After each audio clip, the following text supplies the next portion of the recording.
Buenos días, mis hermanos. Bendiciones para todos y para cada uno en los diferentes sitios donde nos encontremos. Una bendición estar cada día compartiendo de este devocional tan rico y tan edificante, ¿no? No sé si se escucha bien, si hay buen tono. Excelente, excelente. Hoy corresponde el capítulo 14 del Evangelio según San Lucas, ¿ya? Me hubiese encantado quedarme un poco más en la introducción del personaje o del autor, en este caso, que es Lucas, pero yo creo que ya mis hermanos han explicado bastante a detalle quién era Lucas, qué hacía, qué se dedicaba, por qué tanto detalle en la explicación de su evangelio. De hecho, hay cosas que Lucas especifica mucho mejor, eh, incluso que los otros tres evangelistas, ¿no? Pero hoy corresponde el capítulo 14. El capítulo 14 hay varias enseñanzas, ¿no? Si vemos en la versión Reina Valera, que es una de las que más usamos, en estas enseñanzas la mayoría tienen títulos o tienen subtítulos, por decirlo así, y cada subtítulo tiene su párrafo que habla obviamente acerca de, por ejemplo, el versículo 1 al 6 tiene el subtítulo que dice Jesús sana a un hidrópico, ¿ya? Entonces aquí, para entrar ya en materia, podemos leer un poquito, dice, aconteció un día de reposo que habiendo entrado para comer en casa de un gobernador que era fariseo, estos le acechaban. Y aquí estaba delante de él un hombre hidrópico. Entonces Jesús habló a los intérpretes de la ley y a los fariseos, diciendo, ¿es lícito sanar en el día de reposo? Mas ellos callaron, y tomándole, le sanó y le despidió. Dirigiéndose a ellos, les dijo, ¿quién de vosotros, si su asno o su buey cae en algún pozo, no lo sacará inmediatamente, aunque sea el día de reposo? Y no podían replicarle estas cosas. Fíjese que ahí está este hombre hidrópico. Yo estuve averiguando un poquito acerca de eso. Era un hombre que sufría de retención de líquido. Pues posiblemente el hombre estaba enfermo de los riñones, probablemente, ¿no? Pero más allá de qué significaba la hidropesia o la enfermedad que él tenía, era que Jesús lo había sanado en el día de reposo, y muchas veces lo habían recriminado a él por haber hecho esto. Entonces, él lo que hace es que, como decimos en típico venezolano, él les pega adelante, ¿verdad? Y les hace esa pregunta. Y por eso ellos no pudieron replicarle. Entonces, aquí Jesús muestra misericordia siempre, no importa cualquiera que sea la situación, o cualquiera que sea la condición. La misericordia, la gracia, la bondad de Jesús siempre se va a mostrar en todo momento, ¿ya? Y luego entonces está los convidados a la boda. Y aquí habla más de la altivez, ¿no? Porque habla acerca de un invitado a la boda que se sienta en los primeros puestos, y Jesús le dice a ellos, es como una parábola más que les está comentando, ¿no? Dice, mira, no ocupen los primeros puestos, porque si después viene alguien más distinguido, la persona que te invitó te va a hacer levantarte, y para que se siente otro más distinguido que tú, ¿verdad? Hasta que a la final tú vas a tener que estar sentado en los últimos puestos. En cambio, si a ti te invitan y te sientas en los últimos puestos, eh, quizás el que te invitó te llame a los primeros puestos, y entonces ahí vas a tener, digamos, alabanza, si se puede decir así, ¿no? Entonces ahí en esto también enseña parte de aprender a ser humildes, de aprender a ser sencillos de corazón, ¿verdad? Para poder entender el merecimiento de cada puesto que se le da, ¿no? Y luego entonces viene la parábola de la gran cena. Todo esto lo estoy, digamos, resumiendo. Como diría Johan, debemos haber leído el capítulo, estudiarlo, profundizarlo, meditar en él. Y esto es bien interesante, porque cada porción tiene una enseñanza bastante profunda. Nosotros aquí en la mañana solo contamos con unos minutos, 15, 20 a lo máximo, para poder exponer esto, ¿no? Luego viene, volviendo aquí al tema, la parábola de la gran cena. Y aquí también hace una reflexión a los invitados, ¿verdad? De la gran cena. Y él dice, mira, cuando hagan una gran cena, no estén invitando a gente cercana, importante, porque después te invitan a ti y quedas recompensado. Entonces ahí invita a los que no pueden, en este caso, recompensarte, hacer lo mismo que tú. Parte también de la misericordia, parte de la gracia, parte de la bondad que debe haber en nosotros, ¿verdad? De ir mucho más allá, de parecernos más a Cristo. Entonces, en ese sentido, él le refiere esta parábola de la gran cena. Ya, yo hoy me centré un poco más, el estudio, digamos, de esta mañana, la reflexión más que todo esta mañana, está centrado un poco más en esta enseñanza, lo que cuesta seguir a Cristo y un poquito en cuando la sal pierde el sabor. Ahí está un poco la enseñanza de esta mañana, ¿sí? Entonces, fíjese que en el versículo 25 dice, grandes multitudes iban con él y volviéndose les dijo, si alguno viene a mí y no aborrece a su padre y madre y mujer e hijos, hermanos y hermanas y aún también su propia vida, no puede ser mi discípulo. Y el que no lleva, perdón, dice, y el que no lleva su cruz y viene en pos de mí, no puede ser mi discípulo. Porque ¿quién de vosotros, queriendo edificar una torre, no se sienta primero y calcula los gastos a ver si tiene lo necesario o lo que necesita para acabarla? No sea que después de que haya puesto el cimiento y no pueda acabarla, todos los que lo vean que comienzan la obra, ¿verdad? Dice, empiezan a hacerle burla. Diciendo esto, el hombre comenzó a edificar y no pudo acabar, se mofan de él. ¿O qué rey al marchar a la guerra contra otro rey no se sienta primero y considera si puede hacer frente con 10,000 al que viene contra él con 20,000? Y si no puede, cuando el otro todavía está lejos, envía una embajada y pide condiciones de paz. Así pues, cualquiera de vosotros que no renuncia a todo lo que posee, no puede ser mi discípulo. Esta es la parte en la que quiero que nos concentremos un poco hoy o en esta mañana, ¿verdad?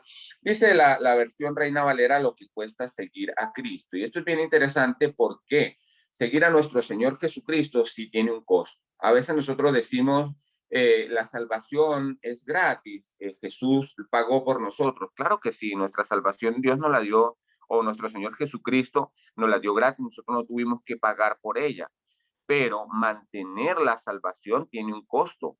Y ese costo es un costo que nosotros tenemos que todos los días, en todo momento, estar pagando. ¿Y cómo pagamos eso? Nosotros, yo siempre lo comparo como cuando uno compra un boleto para un evento. Y como a mí me gusta el fútbol, yo lo comparo como cuando uno compra un boleto para un partido de fútbol. Ya usted paga por el boleto, pero supongamos que usted lo inviten a la final de un mundial y le dan el boleto con 3, 4, 5 meses, un año de anticipación. Mira, aquí está el boleto para la final del mundial. Y entonces tú no pagas por él, te lo regalan, pero no significa de que en ese año tú no tienes que cuidarlo. ¿Por qué? Porque si lo pierdes, pues obviamente pierdes la entrada a ese evento, al partido, qué sé yo.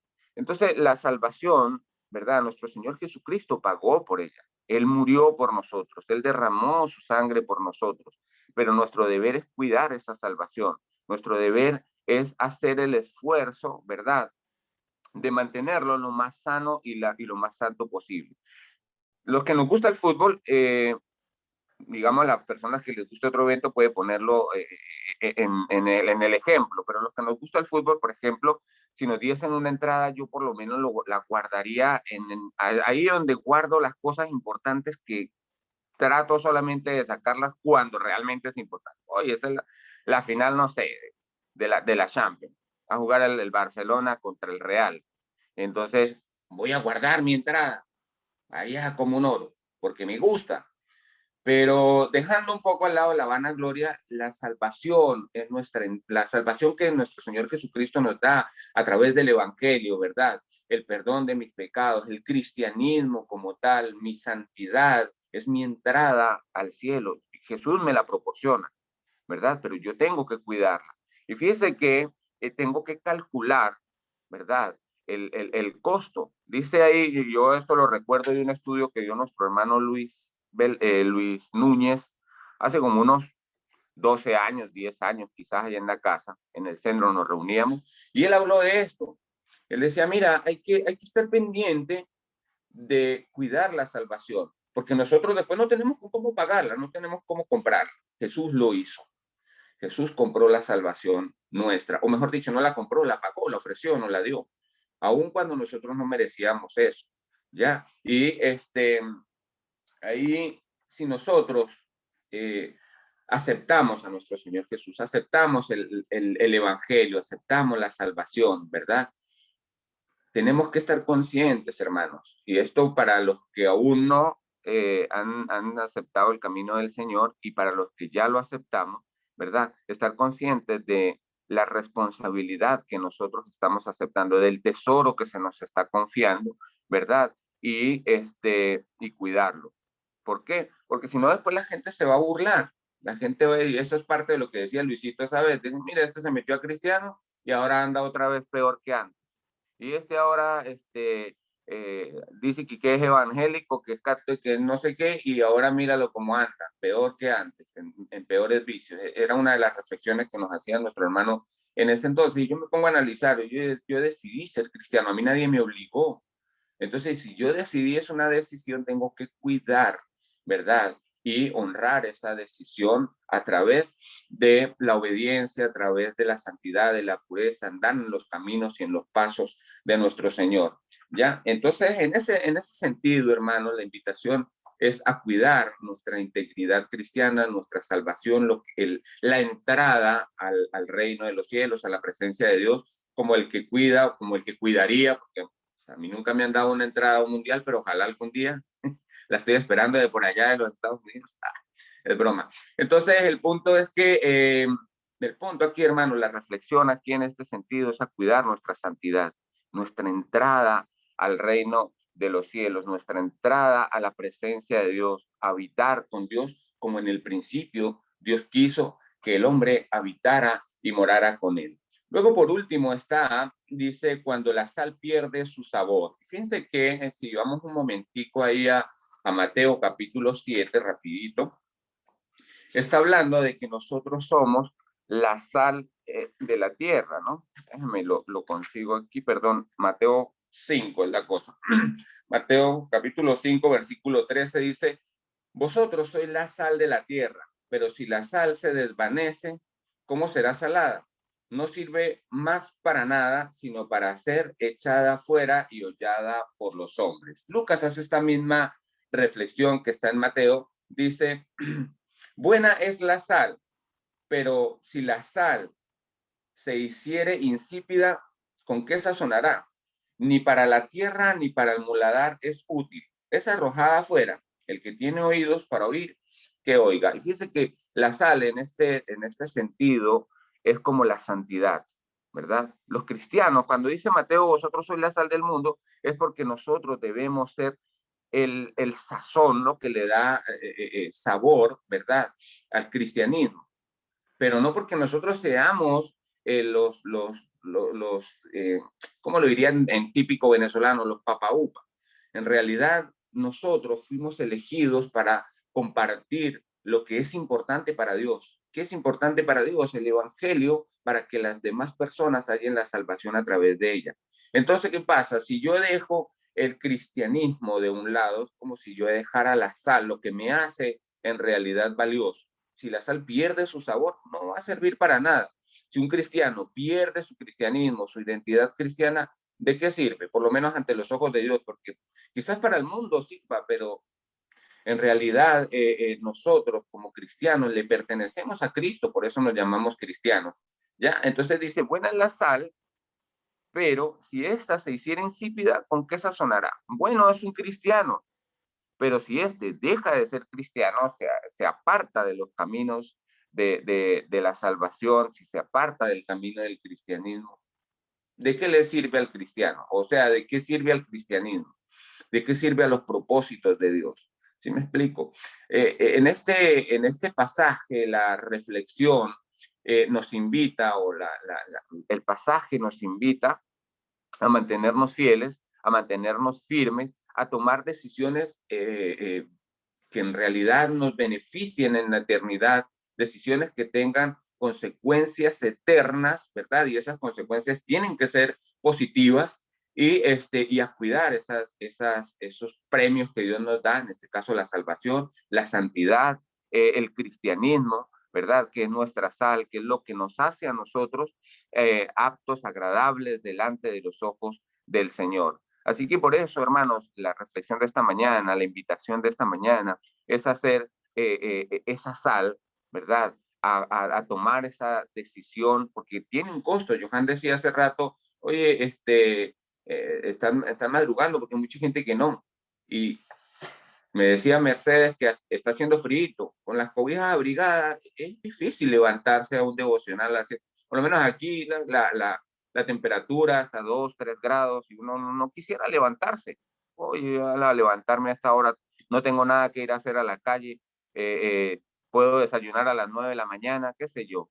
Pero en realidad me esperan mis hermanos, el devocional, la edificación, la enseñanza, compartir, gozarme, eso debe motivarme a levantarme, ¿sí me explico? Y eso es un costo que hay que pagar. Uno dice, oye, ¿qué necesidad tengo yo? En realidad mucha necesidad. Yo lo necesito cada día. Y el cafecito y las tallas, como dicen aquí en típico chileno, las bromitas que nos echamos, eso es bueno, eso es rico, esa es la edificación. Y adicional, crecemos en la palabra, maduramos, nos edificamos, ¿sí? Hay retroalimentación unos con otros, no todos los días enseña el mismo hermano. Entonces, cada vez que un hermano diferente enseña, veo la Biblia, veo las enseñanzas desde otra perspectiva, eso tiene un costo, claro que sí. Ahora, el punto es, ¿estamos dispuestos cada uno a pagar ese costo? ¿Ya? Porque la salvación es gratuita, cuidar la salvación tiene un costo. Entonces, esa era la reflexión, mis hermanos, que mi Señor les bendiga y vamos a orar. Padre bueno, Señor, Padre querido, grande eres Dios, porque tu misericordia es infinita, tu amor no tiene límites, Señor, siempre nos amas, siempre nos bendices, Señor, con bendición eterna, nos das la dicha y la oportunidad de gozar en familia, Señor, a través de este medio, pero finalmente en un solo corazón, unidos en una misma mente, Señor. Gracias te damos por permitirnos tener el honor, porque para nosotros es un honor tener coinonía y comunión contigo, Señor, principalmente. Cuando dos o tres están reunidos, es tu promesa, que tú estás presente, Señor, y por eso hacemos esta reunión, para que tú estés con nosotros, Señor, y nosotros contigo. Gracias por cada uno de mis hermanos aquí presentes, bendícelos, bendice a cada familia. En el glorioso nombre de tu Hijo, nuestro Señor Jesús. Amén.